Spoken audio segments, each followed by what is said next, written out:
Hello and welcome to RSM's Tax Policy Now. I'm Dan Ginsberg, RSM's Public Affairs Leader, and today we're going to be discussing year-end tax planning and the latest on the Paycheck Protection Program.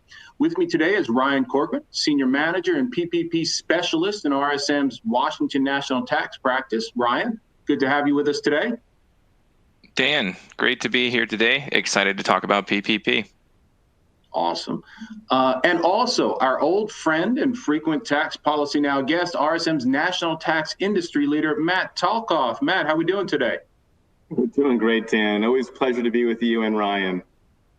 Awesome. Great to have both of you here. So thanks for joining us. Let's start with Ryan and the Paycheck Protection Program. Now, we're going to try to stay out of the weeds here, but with PPP, really, it is all about the weeds. So we'll do our best. So as we know, there's been considerable concern around the PPP loan expense deductibility issue. Everyone expected that expenses covered by PPP loans that were ultimately forgiven would be deductible. However, IRS has repeatedly indicated that expenses would not be deductible and recently issued additional guidance clarifying their position. So Ryan, what were the key big takeaways? This revenue ruling that was issued about a week ago now was really not the guidance that most borrowers were hoping for. The IRS essentially dug into its position and reiterated that PPP borrowers cannot take a deduction for business expenses that are funded by a forgiven PPP loan, and that these expenses are now not deductible when they're incurred versus when loan forgiveness is granted. So that's a pretty big deal for PPP borrowers, and the service is relying on precedent, which generally denies taxpayers a double benefit of a deduction when it's matched with tax-free income.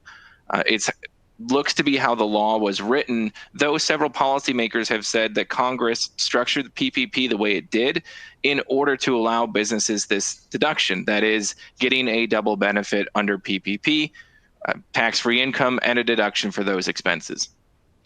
Yeah, and I know Congress is continuing to make some waves, and we'll see if we see anything further coming out, some clarity there. But why is this a big deal if the IRS and Treasury Department are simply adhering to precedent?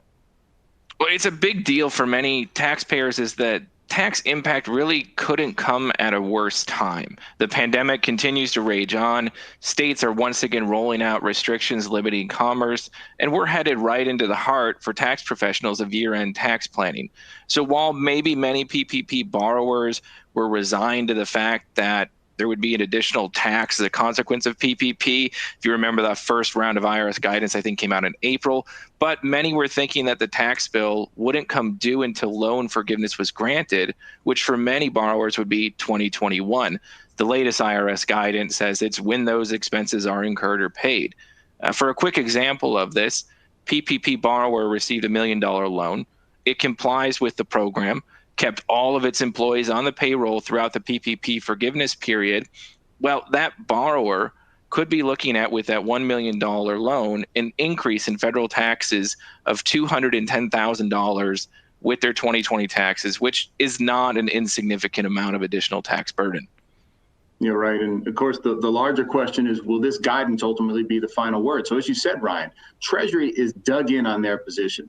Though with congressional leaders continuing to emphasize that their original intent was to allow for deductibility, and with similar sentiment possibly shared by the new administration, we're hearing there's a decent chance that either through congressional action or with a new administration in place, the issue could very well still be up in the air. Right. And for what it's worth, I'm personally optimistic that there will be a congressional fix. I'm just not sure of when. I'm optimistic because PPP, as part of the larger CARES Act, was really an example of Congress acting at its best. There's a lot of support on both sides for PPP. And as you mentioned, Dan, there's standalone bills in Congress that have bipartisan sponsorship to fix this issue. Just the other day, we saw a new bipartisan framework from the Senate that includes a fix for PPP deductibility.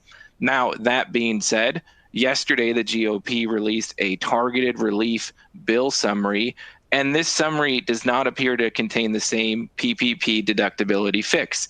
So there might be some bridges to cross still before PPP deductibility gets fixed. But again, the optimistic side of me says this will be fixed for companies. And I know we all do hope this will be resolved. But in the meantime, what can companies and individuals do to position themselves? Sure. There's two things that come right to mind for companies to do. The first is taxpayers can reach out to their representatives and senators to let them know that this is a significant issue for small and mid-sized businesses. In fact, the AICPA has drafted a form letter for its members to do this. Secondly, taxpayers may want to extend their tax return so that they have the most flexibility to wait for this potential fix.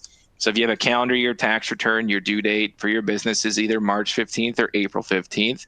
If you extend that return out to September, October, so that Congress does fix the issue, if they do, you don't have to go through all the administrative hassle of amending returns and things of that nature.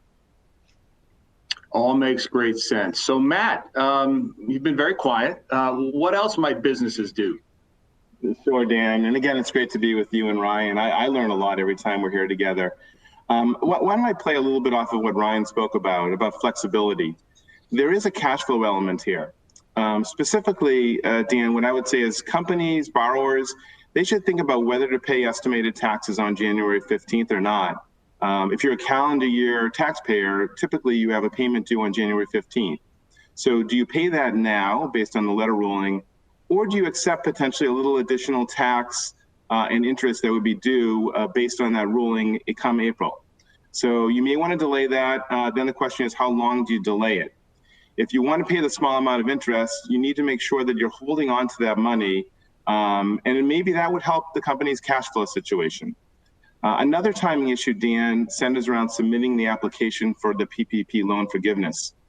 Remember that in October, the Small Business Administration issued a simpler, streamlined application for loans that were $50,000 or less. Well, I mean, there is a lot of discussion around whether that amount, that threshold of $50,000 might go up.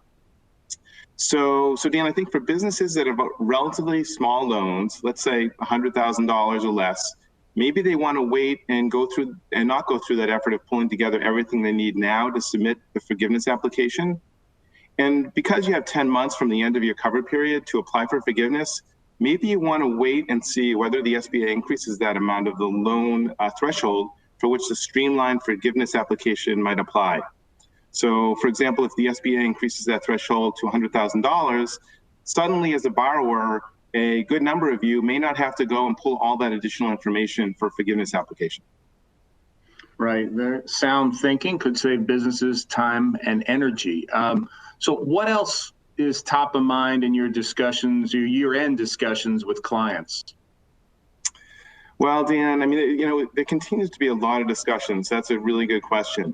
Obviously, the pandemic is ongoing, and in the aftermath of the election, we are tackling a number of issues in addition to the traditional year-end tax planning that we go through, Dan.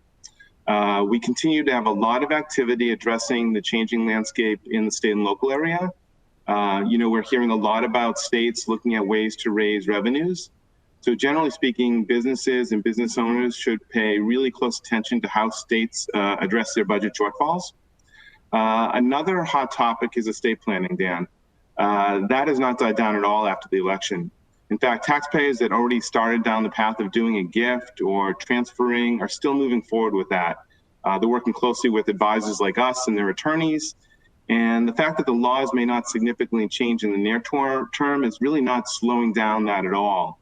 And, and I think a couple of the reasons why that's the case is that, first, it's still probably, estate lifetime exclusions is still probably in the crosshairs of some policymakers. They do want to reduce that amount. Maybe it's not going to be next year, but these issues could resurface soon as the midterms in 2022. And certainly, I know it's 4 years away, the 2024 presidential election. I know we just ended one election, but, we have that coming up. And in 2025, some provisions in the Tax Cuts and Jobs Act are scheduled to sunset. So you're talking about a tax burden on wealthy people. So this is really low-hanging fruit, and policymakers potentially would support a change in that. So we do see estate planning and gift planning continue. And I think the second reason for that is the environment that we're in right now, Dan. You've got a lot of business assets out there that have been impaired by the pandemic and this whole economic fallout. And so it really is a perfect time to think about getting a low valuation and moving assets out of your estate.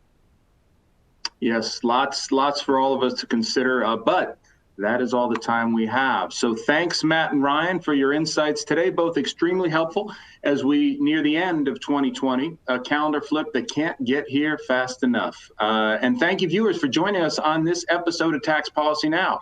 Be sure to log on to rsmus.com for the latest tax policy developments, and you can sign up for our tax alerts and find RSM's Tax Reform Resource Center for deeper explanation of the issues. So thanks again for joining us, and we look forward to speaking with all of you again soon on our next Tax Policy Now.